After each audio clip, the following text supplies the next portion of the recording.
Thank you, Mr. Chairman and Ranking Member. Mr. Bertrand, I was very disheartened when during a House committee last month, David Ross, the Assistant Administrator for the Office of Water at the EPA, was unable or unwilling to commit that the EPA would make a determination to regulate PFAS chemicals under the Safe Drinking Water Act by setting a maximum contaminant level.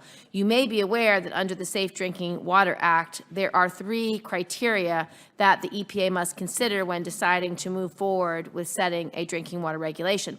The first criteria is that a contaminant may have adverse health effects. The EPA's own website titled Basic Information on PFAS states that, quote, there is evidence that exposure to PFAS can lead to adverse human health effects, end of quote. So I think we can check the box on that one. The second criteria is that the contaminant is known to occur, or there is a substantial likelihood the contaminant will occur in public water systems with frequency and levels of public health concern. The Environmental Working Group has compiled a publicly available map of known PFAS detections in 49 states, many of which are at levels well above the EPA's health advisory level. I think we can check that box too. The third criteria is that in the sole judgment of the administrator, the regulation of the contaminant presents a meaningful opportunity for reducing health risks. My question for you is this: why is it taking you so long?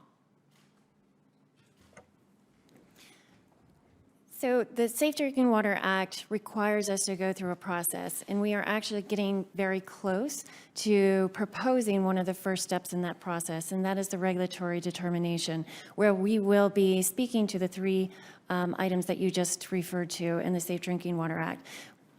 We can't prejudge the outcome of a regulatory process that would make our decision undefensible.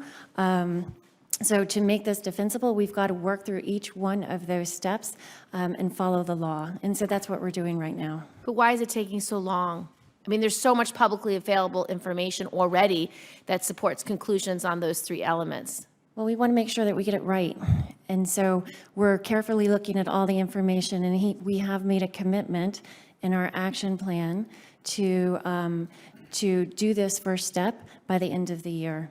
But your first step is just to decide whether or not you're going to regulate. That does not sound like a hard decision to make. It requires us to carefully look at the record. It requires us to look at the data and start to build a defensible record. So we are on track.